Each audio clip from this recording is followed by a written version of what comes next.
Olá pessoal, me chamo Nayara e sou estudante de Medicina da Universidade Federal do Vale do São Francisco, integrante do GN Locus. Na aula passada foram abordados conceitos importantes sobre teorias evolucionistas. Se você não assistiu ainda, volta lá e dá uma conferida. E hoje vamos falar sobre especiação, né? Vamos abordar sobre conceito de espécie, processo de especiação e tipos de especiação. Então, o que é espécie, né? Inicialmente, precisamos definir isso. Então, Ernest Mayr, né, que foi um grande biólogo e evolucionário do século XX, definiu espécies como um agrupamento de populações naturais intercruzantes, reprodutivamente isoladas de outros grupos semelhantes. Em outras palavras, espécie é toda população que mantém o fluxo gênico. Então, para essa aula, a gente vai precisar dar uma revisada em alguns conceitos importantes para conseguir explicar e entender essa definição de espécie, né? A qual eu disse, espécie é toda a população que mantém o fluxo gênico. Então, o que é o fluxo gênico? É a passagem de informações genéticas da espécie entre as suas populações por meio da reprodução. Então, a gente consegue perceber que o critério base para a distinção de espécie é justamente a reprodução, né? Então, vamos ficar atento no seguinte: para ser considerado uma mesma espécie, né, há necessidade de que não somente os indivíduos possam, por meio do cruzamento, gerar descendentes férteis, mas também suas proles consigam. Então, não somente os indivíduos de uma mesma espécie que conseguem se reproduzir. Vamos ver um exemplo clássico, né, que vocês já devem até ter visto. É o da égua, né, do Equus cabalus, com o jumento Equus asinus. Eles vão gerar descendente, que é a mula, fêmea, ou mulo, que é o macho, né? E essa prole, ela é considerada mulares, né? Por quê? Porque mulares? Porque ela não vai gerar descendente fértil, né? O que enfatiza o fato dos genitores serem de espécies distintas, portanto, não vão gerar uma nova espécie. Né? Por que essa infertilidade? Porque tem uma incompatibilidade cromossômica. Né? A égua e o jumento vão resultar na mula, que um total de cromossomos é 63, né? Que vai ser infértil justamente porque não vai conseguir ter uma disjunção correta dos cromossomos na geração de gametas durante a meiose, porque 63 não dá para dividir. Se você for dividir por 2, vai dar um número quebrado. Então, não tem como ter uma incompatibilidade nessa disjunção, né? Então, assim, o processo de especiação é um processo de surgimento de novas espécies, né? Vai ocorrer gradativamente, né? Conforme vai havendo sucessão de gerações naquela determinada população. Não é uma mudança que ocorre de forma imediata, mas é perceptível com o tempo, né? Essa passagem de informações genéticas colabora para a manutenção de genes que estão adaptados ao meio, geração de variabilidade genética, que é um fator adaptativo para as diferentes espécies do meio, né? E como ocorre a especiação? Né? Existem alguns critérios para a ocorrência de especiação e vamos abordá-los aqui. Primeiramente, tem a interrupção do fluxo gênico, né? Que é onde a informação genética dos genes não consegue se difundir devido ao isolamento reprodutivo, né? Então, é a interrupção do fluxo gênico. E tem o isolamento geográfico, né? Que é quando os indivíduos estão distantes geograficamente, devido a alguma barreira geográfica, né? E isso é um fator promotor da especiação. O isolamento reprodutivo, né? Eu vou ter membros de duas populações, né, que vão ser impedidos totalmente ou parcialmente de cruzarem ou de gerarem descendentes férteis por conta de algum fator. O fator, né, tem os fatores pré-zigóticos, né, que vão ocorrer antes da cópula, né, que são associados às circunstâncias dos indivíduos, como habitat, fisiologia e morfologia. Né? Dentre os pré-zigóticos, eu vou ter sazonalidade, né, que ocorre por diferença entre os períodos reprodutivos das espécies, né? Então, as espécies, elas entram no cio em períodos diferentes, né?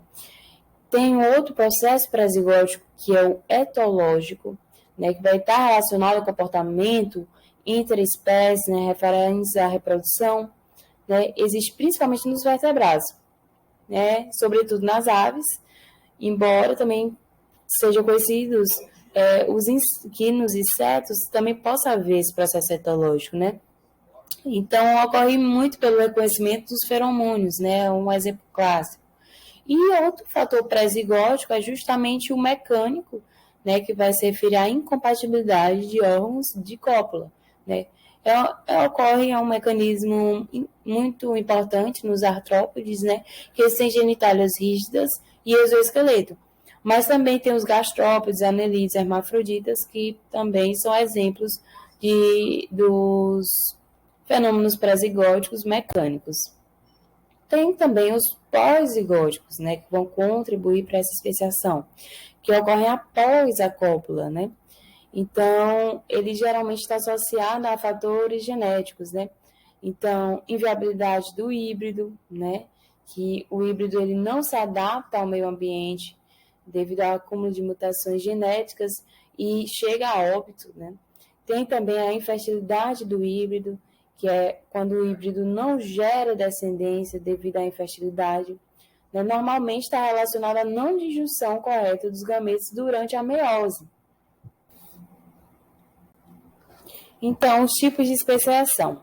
Temos a especiação simpática, que vai ser em decorrência do surgimento de grupos de populações que habitam o mesmo ambiente, né? Ele vem decorrente de pressões seletivas diferentes nessas populações que estão em uma mesma área, né? Provocam diferentes adaptações com a ocorrência de mudanças genéticas daquele determinado segmento da população e, consequentemente, vai haver um isolamento reprodutivo de tais indivíduos. As características, né, dessa especiação simpátrica, né, ocorre sem que haja isolamento geográfico, acontece pelo povoamento e seleção de indivíduos em diferentes habitats, né, na mesma área geográfica, né, ocorre uma mudança genética, mesmo que eles estejam na mesma área, né, geográfica, né, é de rara ocorrência, né, justamente por conta disso, que os indivíduos estão compreendidos na mesma área, e normalmente vai ocorrer uma via de mutação dentro da própria população. Um exemplo, né, a radiação adaptativa dos peixes ciclídeos no Lago Malawi e no Lago Tanjânica, né, ambos na África. Então, nessa imagem ao lado,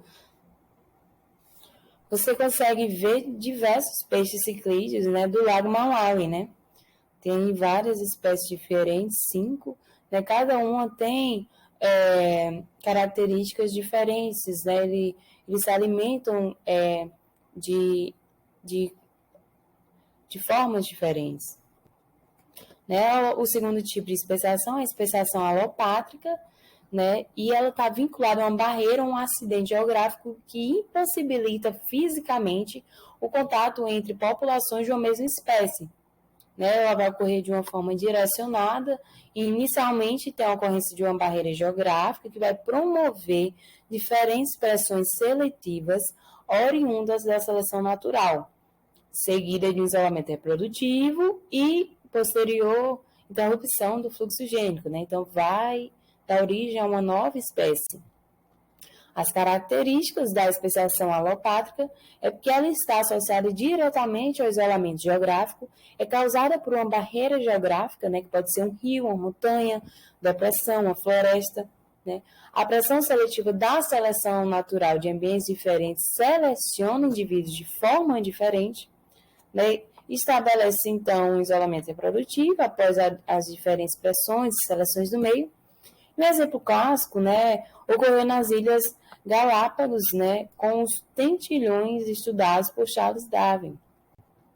Um exemplo, então, desses tentilhões, né, de Galápagos, que após o processo de especiação ocorrido no arquipélago, o ambiente de cada ilha selecionou de forma diferente cada característica conforme a pressão seletiva do meio, né? Então, nessa imagem, a gente consegue perceber, né, essa diferenciação, né?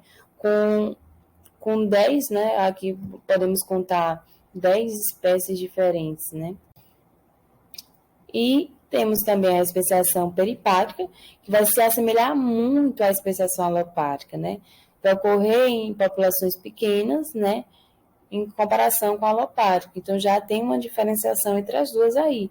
E outra coisa, ela vai ocorrer por meio do isolamento geográfico de uma população que inicia o povoamento, a deriva gênica, de uma área com genes pouco variáveis, já que a população é pequena, né, e que passa por diferentes seleções no meio. Tais pressões vão selecionar genes ainda mais específicos para povoar a área, que é o efeito fundador, né, que vai colaborar com a permanência desses genes, né, para que eles possam se isolar reprodutivamente da população maior. E conforme vai havendo a sucessão de gerações, vai ter a interrupção do fluxo gênico, né, o que vai dar origem a nova espécie. Então, a deriva gênica, que eu estava falando anteriormente, ela é semelhante à seleção natural, à mutação, à migração, né? São mecanismos básicos da evolução. Ao longo das gerações, os indivíduos e genes vão desaparecendo e outros vão predominando de forma aleatória. Então, é a variação da frequência de genes das populações ao longo das sucessivas gerações. A deriva gênica ela vai ocorrer de forma aleatória. Vai colaborar não somente para a variabilidade genética, mas também tem alto impacto em pequenas populações. Então, a deriva gênica vai ocorrer normalmente após fenômenos ambientais que vão promover uma seleção radical acerca dos genes na população, como uma catástrofe. Por exemplo, nessa imagem está mostrando aí as baratinhas andando, aí tem aquelas que já tem uma variabilidade genética em relação à população maior, né? Tem aquela pequena população que tem uma variabilidade, né? Então, só que uma pessoa foi lá e pisou, então ocorreu uma catástrofe, né? Matou a maior parte desses indivíduos, então só restou um. Então, ocorreu, aí a gente pode dizer que é um exemplo de deriva gênica.